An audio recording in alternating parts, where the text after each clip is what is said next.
What's up, guys? Welcome back to the channel. You're watching Tom Trips Out. And in this episode, we're talking about some common Tuk Tuk scams as well as some money-saving hacks. My name's Tom. This is my trip out. Well, hey, everybody, come along with me. Take a trip to a place to find what I see. Make people live to see the joy they bring and how much it costs to try new things. Well, come and watch me on the trip out. My name's Tom. This is my trip out. We're just walking towards Bung Trebek Plaza. It's a big outdoor market with all the produce, and there's a wet market. And I can tell you about some common times where brand new tourists here in the country end up overpaying, or they get overquoted on things. They're basically getting scammed to pay more. And I can let you know about it now so you're ready for that when you arrive here, as well as some money-saving tips and hacks, I've figured out in my 3 years of being here and traveling around. So let's get into it.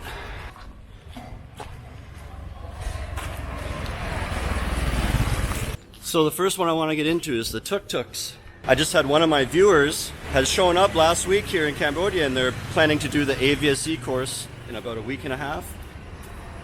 And I met up with them for a beer, and we were talking about how's your first week going, and he told me for the first week he was just walking up to tuk-tuk drivers that were quoting him like $20 for a ride, and he was paying that.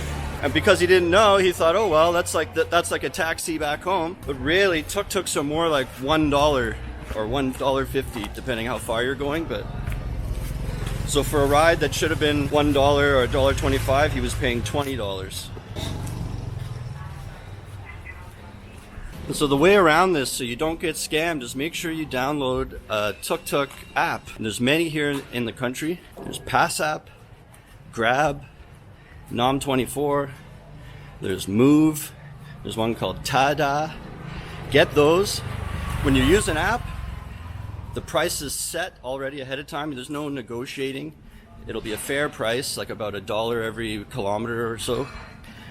And also in the apps, promotions pop up. In PassApp, it happens weekly. There's promotions popping up where you put in a code and you save another 50 cents. So I end up paying like 75 cents for a lot of my rides when I have to go to work or go to different places. Do not just walk up to a tuk-tuk driver and hop in. And if you do that, the other tip is make sure you negotiate a price before they start driving. If you let them just drive and they get to the destination, now you have to argue after they've already driven you, and that's way more difficult, and you'll be stuck paying whatever they ask. And there's a similar type of principle for ordering food as well. If you're just walking into restaurants and you're ordering takeout, you're going to be paying full price. But in Cambodia, there's also many apps for delivering food. And again, there's so many promotions in the apps all the time, especially if you're not picky about what you want that day. You can see what's on sale, what's on promotion. Some of the apps offer as well like a membership. On Foodpanda, I'm a Foodpanda member and I pay about $1.50 a month to be a member. But then some of the restaurants are like 60% off for members. So over the course of a month when I'm ordering every day, I could save like $40 or $50 just from being a Foodpanda member. And I eat out for all my meals, or I go pick it up because it's cheaper. You can select pickup. And I can do all my meals for about $10 a day. The other thing that he said he noticed, he looked into his phone bill and he hadn't canceled his phone bill from back home in America. So it turned out he's paid a lot of charges in roaming and using data, and it's because no slot in the phone to put in a SIM card, so he wasn't sure what to do. And then because of that, he does not have a Cambodian phone number, which means you cannot register to any of the apps that I'm telling you about. So the bottom line is you need to make a plan so you can have a Cambodian phone number. So whether that's get a SIM card as soon as you get here, or if you have one of those new phones, you need to get a eSIM. And I guess you would just go to the website of these cell phone carriers that I have in that video, and they'll have instructions or plans where you can pay for an eSIM and get a Cambodian phone number, and that way you can register with all the transportation, all the food apps, and you won't risk paying $20 a ride when it should only be $1, So I'll drop a card down here above, and if you click on that, it does not interrupt the video. It'll raise up some extra information and some extra videos. I've made one on cell phone plans, and I've made one on all the apps you need for food. So click on the card above and you can see those videos as well. So I got to the intersection where we would cross the street and go to the market, but there's a lot of construction here, so we cannot go there. There's like a crane dropping in a big cement piece here.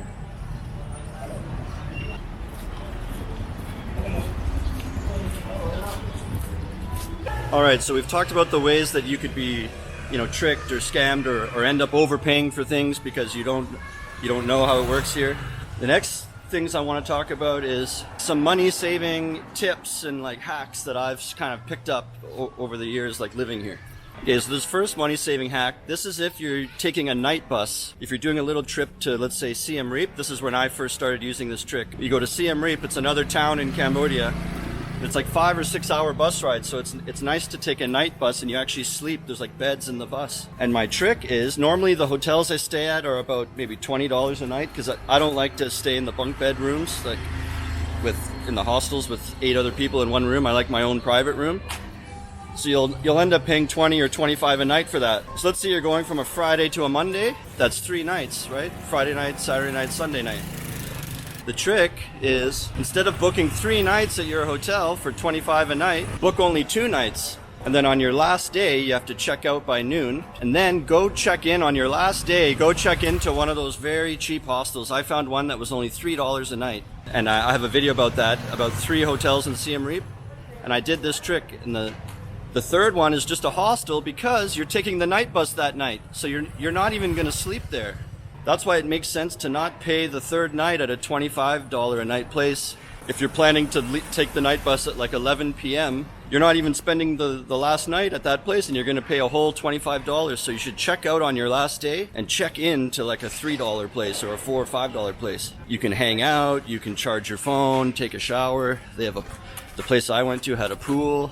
They have food and you can hang out, and then then when it's the evening and 10 p.m. you just take a tuk-tuk to your night bus and get out of there, and that saves you $20 every time, and that basically pays for the cost of the bus. So if you do this trick, you can stay in a nice hotel for 2 of the nights, and then on the third day you just switch to a cheaper place and hang out all afternoon, and then get on the night bus. You save $20. Another fact about Cambodia and Southeast Asia in general is that we take for granted, but maybe not everyone knows, is electricity is very expensive here. And if no one really let you in on that clue, then you get here and it's way hotter than where you're from. So you get into your place and you crank the air conditioning. Oh, that feels better. And you don't even realize it's so expensive here for electricity. So one of my most important money-saving hacks is do everything you can to not use your air conditioning like as much as you can. I never ever use mine. I have like a rotating fan on a stand. I just bring that around with me. When I'm in my bedroom, I bring it in there. When I'm in the dining room, I bring it there. So it's always like 5 feet away blowing at me. It's about 25 cents a kilowatt here. And I think if you compare that back to Canada and US, I think it's more like 8 cents a kilowatt back in the West. So you're paying like 3 times as much, or you're paying like the price you would pay at your peak times when they raise the price. That's what it is here all the time. And you can imagine when it's 44 degrees Celsius and humidity and you have your air conditioning on all day, how hard it's working all the time. So like not using your air conditioner, your electricity bill could be $15 instead of $115. You know what I mean? So it's a way you can easily save like $60 to $100 if you just watch your air conditioning.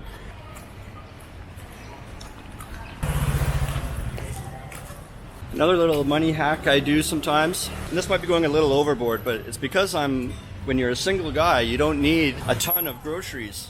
I find sometimes when I buy groceries, you buy the ingredients you need, but you have to buy too much, and then you make one meal, and then the rest of the ingredients you didn't use go bad in the fridge, and then you ended up not saving money because of that. So like I said, I play all the delivery apps as efficiently as I can with all the promo codes, and I'm a member and I pick the smartest things. And sometimes what you can do is order very creatively so that you'll have extra ingredients left in your delivery order that you can use when you're making leftovers. Like often they give you too much steamed rice here. Everything you order comes with a steamed rice. When I'm ordering like a noodle soup with beef or something, sometimes it'll say, hey, for 50 cents more, add some extra beef, or add this or add that. And so if you pay that extra 50 cents, they throw in another handful of meat. Then when the food arrives, I open it up, and before I start eating or messing around with it, I separate that and I can put it in a Ziploc bag, or it's already in a container. And I'm saving that, and then I have the extra steamed rice, and I put that in the fridge too. Sometimes with Indian food, they'll give you a whole red onion in there. I'm like, oh yeah, I could use that. And all of a sudden, I almost have all the ingredients for a fried rice. You know what I mean? So instead of me having to go to the produce section and buying a kilo of each of these ingredients, you can just kind of get a small handful and pick off your delivery and save it in the fridge. Then later on that night, oh yeah, I have that rice in the fridge and the beef I saved and the onion. I've got 1 egg in there. Oh, I can make an egg fried rice with a little bit of beef and onion. I've done that a lot where I cook some of my meals, but it's not from buying groceries. It's from keeping bits and pieces of my leftovers from food I've ordered.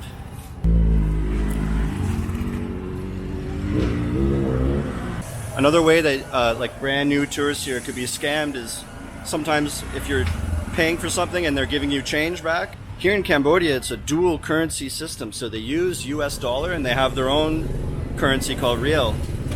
So you can pay for things in either currency, and then when they give you change, it could be a mix. You'll get like a $5 bill and some riel.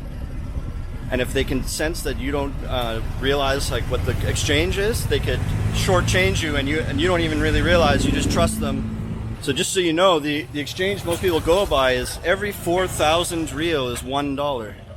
The tip I usually say is when I'm about to go buy something, I realize what I have to pay with, and as I'm walking up, I'm already thinking in my head, okay, when I give them this 5, then I should get back.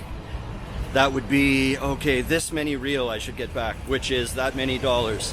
Okay, I'm ready, you know, and then you go up and pay. And then you're just watching him do the change and give to you, and you're already watching it happen, you know, and then if you could say, oh, sorry, isn't it supposed to be 10,000? And then they'll be like, oh, they'll pretend they didn't realize, or again, maybe it was an honest mistake and you can catch it in the moment and save yourself from losing any money.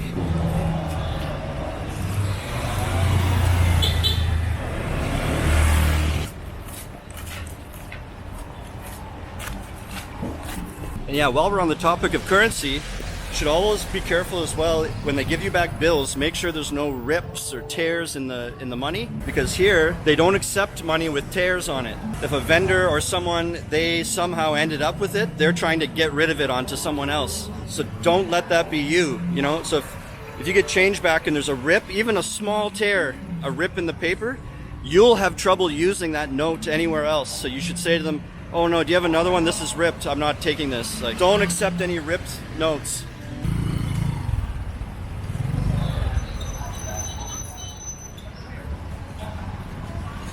Alright, so I hope that was some useful information. The main important thing is when you get here, get a Cambodian phone number, whether it's a SIM card or eSIM, because you need the apps. The apps will save your life. The transportation apps and the food apps will save you so much money, and they prevent you from being scammed. They also have safety features built in to the transportation ones. I know Grab has this where if your driver starts to go off course or tries to take you somewhere else, like Grab alerts the authorities for you already. It's like it has built-in safety features, and the price is set. You can like tip right in the app. It's cashless. It goes right to your bank account. Like, it's all so many positives to it.